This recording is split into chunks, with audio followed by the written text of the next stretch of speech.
Kauli ya Luhaga Mpina ambaye ni waziri mkuu kivuli wa chama cha ACT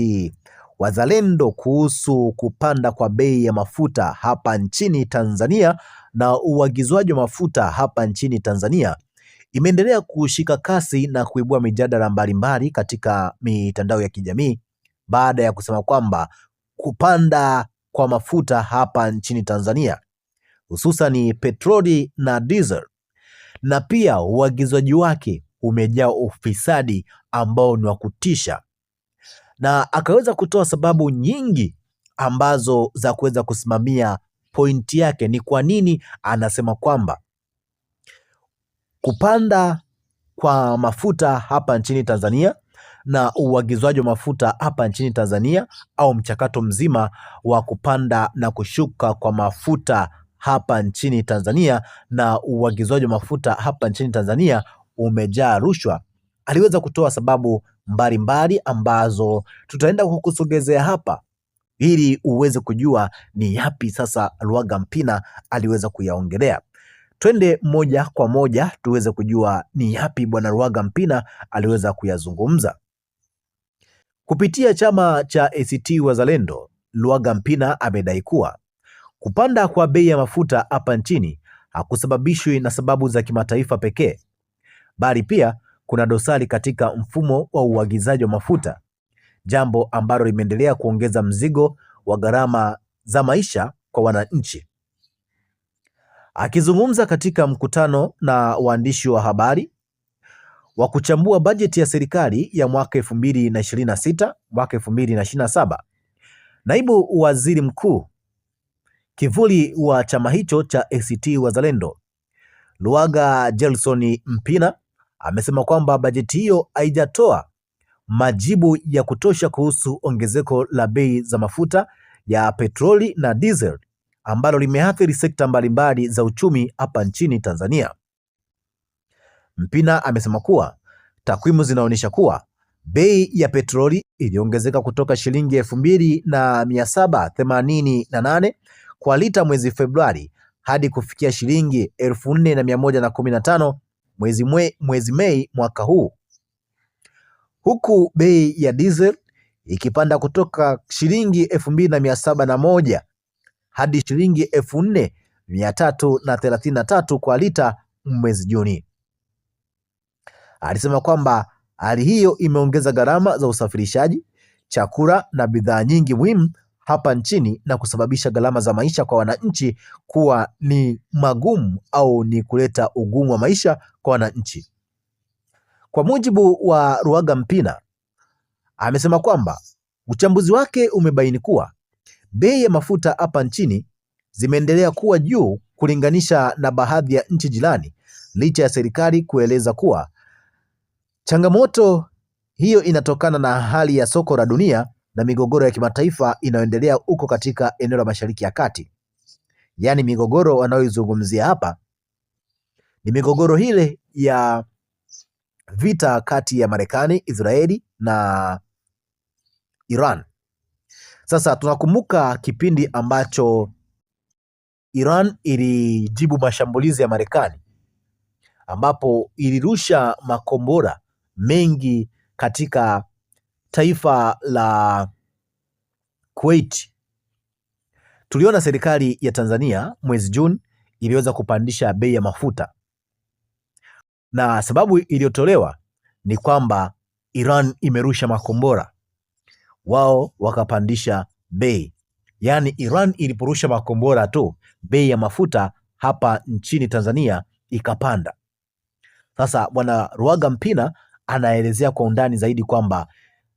sababu hizi za migogoro ya kimataifa sio sababu tu zinazoweza kusababisha ongezeko la bei ya mafuta kuweza kupanda kwa kiasi hicho, ambapo amesema kwamba kuna sababu nyingi na ufisadi mkubwa katika uagizaji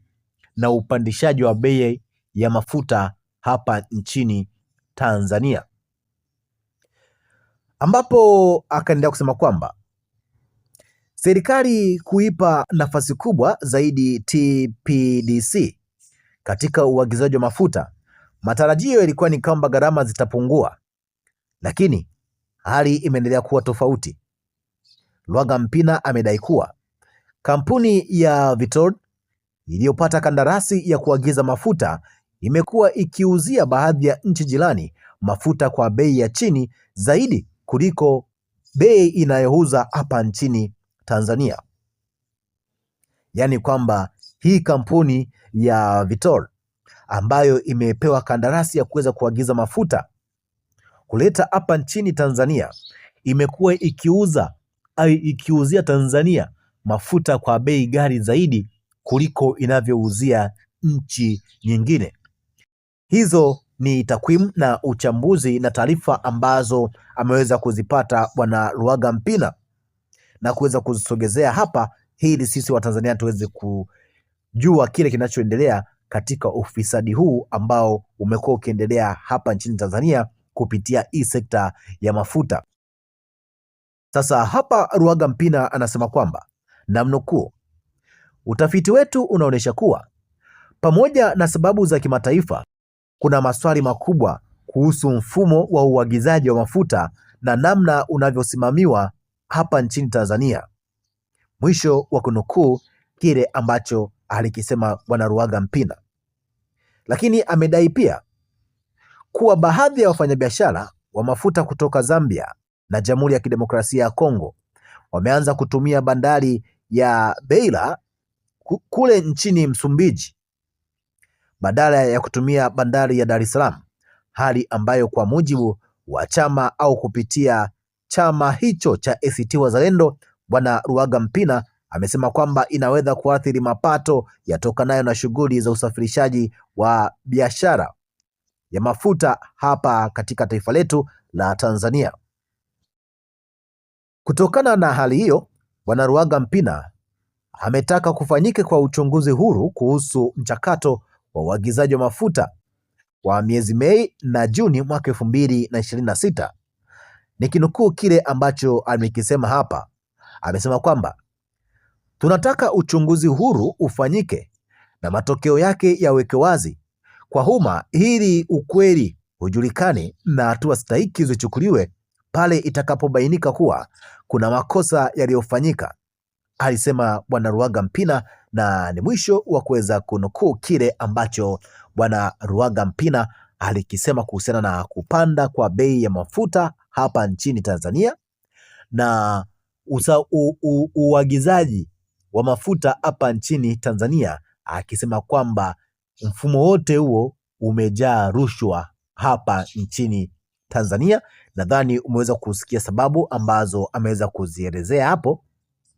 kwamba kuna baadhi ya nchi zinauziwa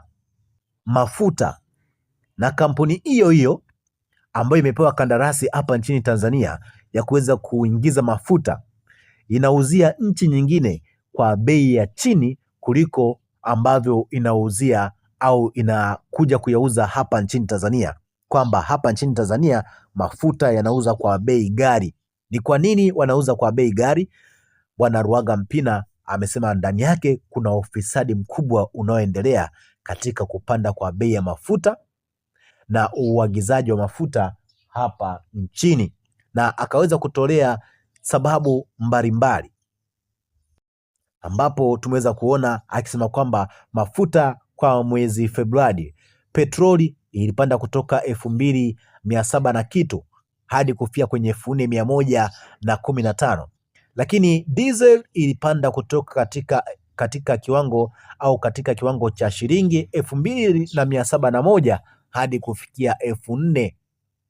mwezi Juni 4,333, ambalo hilo ni ongezeko kubwa. Lakini tukumbuke kwamba kabla vita havijaanza au kabla tuseme vita vilipoanza mnamo mwezi Februari, Rais wa Jamhuri ya Muungano wa Tanzania Dr. Samia Suluhu Hassan kwa kinywa chake yeye mwenyewe alitamka mbele ya vyombo vya habari akisema kwamba Tanzania ina akiba ya mafuta ya kutosha miezi mitatu. Baada ya vita hivyo haikupita wiki, Haikupita wiki tukaona bei ya mafuta ikapanda kwa ghafla. Bei ya mafuta ikapanda kwa ghafla mpaka kufikia shilingi 4,000 kwa baadhi ya mikoa, baada ya wiki moja kuanza kwa vita. Lakini rais alikuwa ameshatuambia kwamba kuna mafuta ya kutosha miezi mitatu. Ina maana kwa hapa Tanzania tulitarajia kwamba mafuta yangeanza kupanda mnamo mwezi wa 6, lakini baada ya wiki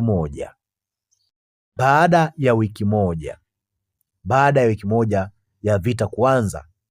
vita kati ya Marekani, Israeli na Iran, tuliona mamlaka ya mafuta hapa nchini Tanzania wakitangaza bei ya mafuta kupanda kwa kasi. Na ndio maana hapa Luhaga Mpina anakuambia kwamba mambo haya au kupanda kwa mafuta hapa nchini Tanzania na uagizaji wa mafuta hapa nchini Tanzania umegubikwa na ufisadi wa kutisha, na akataka kwamba uchunguzi huru uweze kufanyika, majibu yawekwe hadharani kwa umma,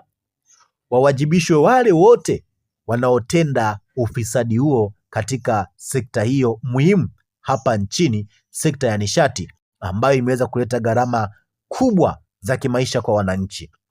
Tuachie maoni yako, tuambie ni kipi ambacho unacho. Tukutane wakati mwingine na wasaa mwingine.